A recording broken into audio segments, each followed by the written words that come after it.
காக்குமே. பிரம்மச்சரிய திருடதாதிபிர்யமைஹி ஆப்ளவாதி நியமைஸ்ய பாவிதாக குர்மகே திருடமமி சுகாசனோ பங்கஜாத்யமபி வா பவத் பராகம். நாராயணியத்தினுடைய 4வது தசகத்தினுடைய 2வது ஸ்லோகத்தில் அஷ்டாங்க யோகத்தினுடைய 2வது பகுதியான நியமம் என்ற ஒரு வைபவத்தில் நாம் சௌசம் என்ற ஒரு பகுதியில் நீராட வேண்டிய ஒரு வழிமுறைகளை எல்லாம் இந்த யோக சாஸ்திரமானது எவ்வாறு நமக்கு விதிக்கின்றது என்பதை நாராயண பட்டத்திரி இந்த ஸ்லோகத்தில் உணர்த்துகிறார் நம்ம கேட்டிருந்தோம். அதே சந்தர்ப்பத்தில் இந்த வைபவங்களை நாம் அழகாக ஸ்ரீ பாண்டுரங்கனுடைய மூலமூர்த்தியினுடைய திவ்ய தரிசனத்தை நேற்று அடையக்கூடிய ஒரு பரம பாக்கியத்தை அடைந்தோம். ரக்குமாயி சமேத ஸ்ரீ பாண்டுரங்கன் இங்கு அழகாக தென்னாங்கூர் என்று சொல்லக்கூடிய ஒரு க்ஷேத்திரத்திலே, அதாவது சென்னை உத்திரமேரூர் வந்தவாசி மார்க்கத்தில் சுமார் 18 கிலோமீட்டர் தூரத்திலேயும் காஞ்சிபுரம் வந்தவாசி மார்க்கத்தில் சுமார் 34 கிலோமீட்டர் தூரத்திலேயும் அழகாக இந்த திருக்கோயிலிலே கோயில் கொண்டிருக்கக்கூடிய மூர்த்தியை திருவடி முதல் திருமுடி வரை நாம் அழகாக தரிசிக்கக்கூடிய உத்தமமான கம்பீர ராஜ அலங்காரத்தினுடைய அருளை நாம் பெறக்கூடிய பாக்கியத்தை அடைந்தோம். இந்த திவ்ய சேவை எங்குமே நமக்கு காண கிடைக்காத ஒரு காட்சி.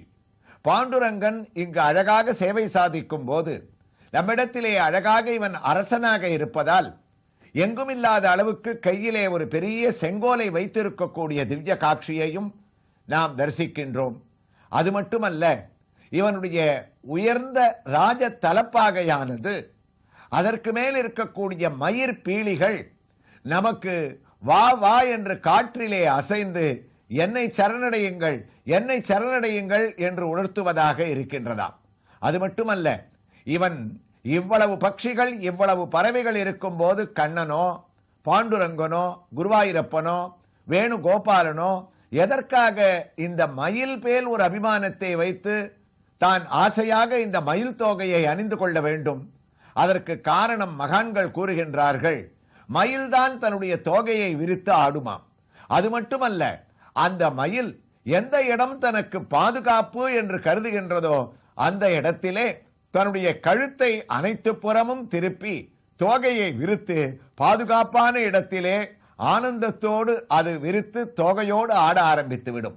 அதுபோல பாண்டுரங்கனும் இங்கு தோகைகளை அணிந்து கொண்டு என்னிடத்திலே வருபவர்கள் அவர்கள் பாதுகாப்பான இடத்திலே இருப்பார்கள், அவர்களுக்கு வாழ்க்கையிலே எந்த விதமான பயமும் இல்லை என்று உணர்த்துகின்றானோ, அல்லது இந்த மயில் தோகையிலே நடுவிலே ஒரு கண் இருக்குமே, அந்த கண் எதற்கும் உபயோகப்படாது.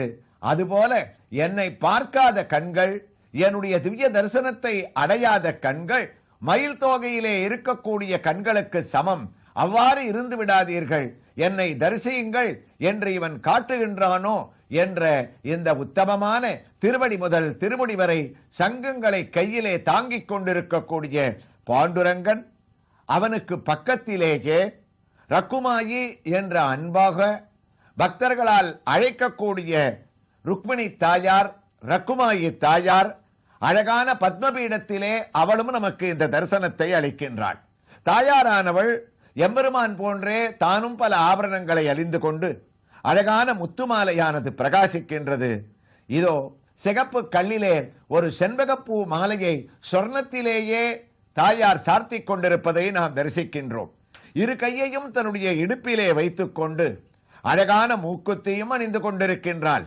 புல்லாக்கையும் தான் அழகாக அணிந்து கொண்டு இருபுறமும் ஆபரணங்களால் தாயாருடைய மூக்கானது ஜொலிக்க, ஆகா அழகான ஸ்வர்ண கிரீடமானது அவளுடைய சிரசிலே ருக்குமாயிக்கு அழகுக்கு அழகு சேர்க்கக்கூடிய அளவுக்கு அது மின்ன, அதோடு அழகாக ஒரு பச்சைக்கல் பதித்த பிரபையானது நமக்கு மிளிர வைக்கக்கூடிய அளவுக்கு பிரகாசிக்க, அது மட்டுமா, இவர்கள் பச்சை வஸ்திரத்தை அணிந்து கொண்டிருப்பதால் பச்சைக்கல் ஆரம், 5 கல் பச்சைக்கல் கொண்ட பதக்கங்கள், உயர்ந்த பவழமாலை, அது மட்டுமல்ல கல் வைத்த அழகான ஒரு திருமாங்கல்யத்தையும் சார்த்திக் கொண்டிருக்கின்றாள் ருக்குமாயி தாயார்.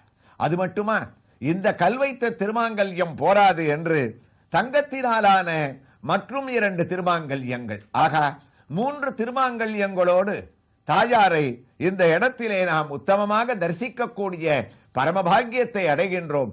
அது மட்டுமா, அந்த நெற்றி சுட்டிகையானது அவளுடைய உத்தமமான நெற்றியிலே மின்ன இந்த திவ்ய தரிசனத்தோடு நாம் சற்று கீழே நம்முடைய கண்களை இறக்கினோமே ஆனால் அங்கும் 2 சிறிய மூர்த்திகள், ஒன்று சிறிய பாண்டுரங்கன், மற்றொருவர் அதே போன்று சிறிய ருக்மாயி தாயார்.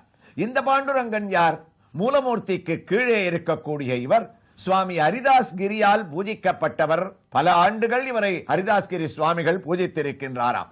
இவர் தான் பண்டரிபுரத்திலே இருப்பது போன்ற திருக்கோலத்திலே தன்னுடைய இடுப்பிலே 2 கைகளையும் வைத்துக் கொண்டு கண்களை திறந்து கொண்டு நீலக்கல் பதிக்கப்பட்ட அழகான மாலையை சார்த்திக் கொண்டு சிறிய கத்தியை கையிலே வைத்துக் கொண்டிருக்க, ருக்குமாயி தாயாரும் பவழக்கல் மாலையை சார்த்திக் கொண்டு திருமன்காப்பை தான் அணிந்து கொண்டிருக்கின்றாளாம். இவரை இங்கு இருக்கக்கூடிய பக்தர்கள் அனந்தன் என்றும் அழைக்கின்றார்கள். ஒரு புறம் அச்சுதன், அவரை பற்றி நாம் தரிசிக்க இருக்கின்றோம். மற்றொரு புறம் கோவிந்தன், அவரையும் தரிசிக்க இருக்கின்றோம். அச்சுதா, அனந்தா, கோவிந்தா என்று 3 திருநாமத்தை சொன்னால் நமக்கு பலன் கிடைக்கக்கூடிய வகையிலே இங்கு அனந்தனாக சுவாமி நமக்கு நடுவிலே பாண்டுரங்கனாக காட்சியளிக்கக்கூடிய உத்தமமான ஒரு திவ்ய தரிசனத்தை அடைந்து நாம் நாராயணியத்திற்கு அஷ்டாங்க யோகத்திற்கு திரும்பினோமே ஆனால் நமக்கு ஞாபகத்தில் இருக்கும் பட்டத்ரி நாம் நீராட வேண்டிய பலவிதமான வழிமுறைகளை வழிவகுத்து அதாவது நாம் ஸ்நானம் செய்வதற்கு என்றே பலவிதமான நியதிகள் இந்த யோக சாஸ்திரங்களிலே நமக்கு குறிப்பிடப்பட்டிருக்கின்றதாம். உடுத்தலால் நீராடார், ஒன்று உடுத்து உண்ணார், உடுத்த ஆடை நீரில் பிழியார், விழுத்தக்கார், ஒன்றொடுத்து என்றும் அவை புகார் என்பதே முந்தையோர் கண்ட முறை என்று நாம் குளிப்பதற்கு கூட ஸ்நானம் செய்வதற்கு கூட நீதி சாஸ்திரமானது நமக்கு வழிமுறைகளை கற்பித்துக் கொடுக்கின்றதாம். அதாவது ஆடை அணியாமல் நாம் நீராடவே கூடாது. கண்ணனுடைய கோபிகைகள் வஸ்திராபரண நிகழ்ச்சியானது இதைத்தானே, இந்த நியமத்தை தானே நமக்கு நினைவூட்டுகின்றது. அதே போன்று 2 ஆடை அணியாமல் நாம் நீராடவும் கூடாது, உணவு உண்ணவும் கூடாது. அது மட்டுமல்ல, உடுத்திய ஆடையை நாம் நதியிலேயோ கடலிலேயோ குளிக்கின்றோம் என்றால் நனைந்த அந்த ஆடையை அங்கேயே எடுத்து அந்த நீரிலேயே நாம் பிழிந்தால் பாவமாம். அதை கரையிலே வந்துத்தான் அந்த துணியை நாம் பிழிய வேண்டும். அதே போன்று ஒரு உடை உடுத்தி நாம் எந்த இடத்திலேயும் நாம் நினைந்த வஸ்திரத்தோடு ஆடை நாம் நீரிலே குளித்துவிட்டு அதே ஆடையோடு மற்ற காரியங்களை நாம் செய்யக்கூடாது என்று நீராடுவதற்கு கூட நீரிலே தெரியக்கூடிய நம்முடைய நிழலை ஆற்றிலே பார்க்க கூடாது. அந்த நீரிலே விழக்கூடிய நீரை, அந்த நிழலை தொட்டுக்கொண்டே நாம் நீராடக்கூடாது. ஆழத்திலே இறங்கி குளித்தால் அது உயிருக்கு ஆபத்தாக முடியும். நம்முடைய வாயிலே இருக்கக்கூடிய உமிழ்நீரை நீரிலே நாம் துப்பக்கூடாது, விளையாடக்கூடாது முதலிய பலவிதமான நேதிகள் சாதாரணமாக ஒருவர் ஸ்நானம் செய்வதற்கு கூட இந்த அஷ்டாங்க யோகத்திலே நியமம் என்ற ஒரு பகுதியிலே மகான்கள் வர்ணிக்கின்றார்களாம். நாராயணியத்தோடு நாம் ஒப்பிட்டு பார்த்தோமே ஆனால் நீராட்டல் என்பதை சிறு விஷயமாக நாம் கூறுகின்றோம். ஆனால் யசோதை பிராட்டியானவள் கண்ணனை நீராட்டுவதற்கு எத்தனை பாடுபட்டால் என்று பல பாசுரங்களிலே ஆழ்வார் வர்ணிக்கின்றாராம். சாதாரணமாக கண்ணனை ஸ்நானம் செய்ய அழைத்தால் அவன் வரமாட்டானாம். நன்னல் அரிய பிரானே நாரணா நீ நீராடவாராய் என்று கண்ணனை கெஞ்ச வேண்டுமாம். அது மட்டுமல்ல, அவனிடத்திலே நீ பிறந்த திருவோணம் என்று நீ நீராட வேண்டும். எம்பிரான் ஓடாதே வாராய், மஞ்சளும் செங்கழு நீரும் வாசிகையும் நாறு சாந்தும் அஞ்சனமும் கொண்டு வைத்தேன், அழகனே நீ நீராடவாராய், சொப்பட நீராட வேண்டும் சோத்தம்பிரான் இங்கே வாராய், நீ பிறந்த நன்னாள் நன்று நீ நீராட வேண்டும். நாரணா ஓடாதே வாராய் கண்ணா, இன்று உன்னுடைய பிறந்த நாள், இன்றாவது நீ நீராட வேண்டாமா? நீ நீராடாவிட்டால் கோபிகைகள் உன்னை பார்த்து ஏளனமாக சிரிப்பார்களே, அவர்களுக்காவது நீராக வேண்டாமா?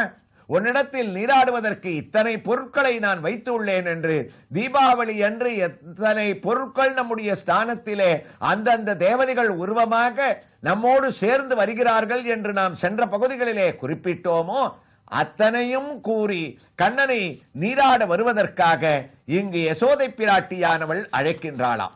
ஆக நீராட்டம் என்பதற்கு கூட ஒரு பெரிய வைபவமானது இருக்கின்றது என்பதை நாம் இந்த அஷ்டாங்க யோகத்திலே இவர் சொல்லக்கூடிய சௌசம் என்ற பகுதியிலே நாம் புராணங்களிலேயும் மற்ற நீதி சாஸ்திரங்களிலேயும் பார்க்கும் போது அது எவ்வளவு முக்கியமான விஷயம் என்றே நமக்கு தோன்றுகின்றது. ஆண்டாள் நாச்சியார் தன்னுடைய பாவை நோன்பை தான் நோட்பதாக ஆரம்பித்ததே நீராட்டம் என்ற ஒரு குறிக்கோளோடு தான். கண்ணனை அடைய வேண்டும், அவனை சரணாகதி செய்ய வேண்டும், அதற்காக திருப்பாவையாகிய நோன்பை நாம் நோக்க வேண்டும் என்று ஆண்டாள் நாச்சியார் ஆரம்பித்த போது தான் நோன்பை நோக்கப் போகின்றேன், விரதம் இருக்க போகின்றேன் என்று முதல் பாட்டிலே சொல்லவில்லை. இந்த விரதத்திலே நான் அனுஷ்டிக்கக்கூடிய அஷ்டாங்க யோகத்தினுடைய ஒரு பகுதியான நியமத்திலே நான் முதலிலே செய்யக்கூடிய காரியம் என்ன தெரியுமா கோபிகைகளே? நாம் செய்ய வேண்டியது என்ன தெரியுமா? நீராட போதுவீர் போதுமினோ நேரிழையீர். நாம் நீராட்டத்தை முதலில் முடிக்க வேண்டும், நாம் நீராட வேண்டும் என்று ஆண்டாள் நாச்சியார் திருப்பாவையாகிய திவ்ய பிரபந்தத்தை முதல் நியமமாக சொல்லி இந்த அஷ்டாங்க யோகத்தோடு நாம் ஒப்பிட்டு பார்க்கும் போது அது சரியாக பொருந்துகின்றது. அது மட்டுமா, திருப்பாவை 30 பாட்டுக்கள், அந்த 30 பாட்டுக்களிலே 7 இடங்களிலே ஆண்டாள் நாச்சியார் அந்தந்த பாசுரங்களிலே நீராட வேண்டும் என்பதை வலியுறுத்தி இருக்கின்றாளாம். நீராட போதுவீர் என்று முதல் பாட்டிலே சொன்னவள் அதோடு விட்டிருக்கலாம். இரண்டாவது பாட்டிலே வையத்து வாழ்வீர்கள், நாமும் நம் பாவைக்கு செய்யும் கிரிசைகள் கேளீரோ, பார்க்கடலுள் பையத்துயின்ற பரமனடி பாடி நாட்காலே நீராடி. பரமனை பாட வேண்டும், விரதத்தை அனுஷ்டிக்க வேண்டும். அதற்கு நாம் முக்கியமாக செய்ய வேண்டிய காரியம் நாட்காலே நீராட வேண்டும். நாம் அதிகாலையிலே எழுந்து நீராட வேண்டும் என்ற இரண்டாவது பாட்டிலேயும், மூன்றாவது பாட்டில் ஓங்கி உலகளந்த உத்தமன் பேர் பாடி என்று ஆரம்பித்தவள் சாற்றி நீராடினால் நாமும் நம் பாவைக்கு நாம் நீராட வேண்டும். நான்காவது பாட்டான ஆழிமழை கண்ணா பாசுரத்திலேயும் நாங்களும் மார்கழி நீராட மகிழ்ந்தேலோர் எம்பாவாய். அதே போன்று 13வது பாட்டான புல்லின்வாய் பாசுரத்திலேயும் குள்ள குளிர குடைந்து நீராட வேண்டும் என்ற நீராட்டத்தினுடைய வைபவத்தையே அழகான தமிழ் பதங்களிலே குள்ள குளிர குடைந்து நீராடு என்று 33 என்ற 20வது பாட்டிலே உக்கமும் தட்டொலியும் தந்து என் மணாலனை இப்போதே எம்மை நீராட்ட வேண்டும் என்றும், மாலே மணிவண்ணா என்ற 26வது பாட்டிலே மார்கழி நீராடுவான். ஆக திருப்பாவை 30 பாட்டாக இருந்தாலும் குறிக்கோள் தாங்கள் அனுஷ்டிக்க வேண்டிய நோன்பிற்கு முக்கியம் நீராட்டம்.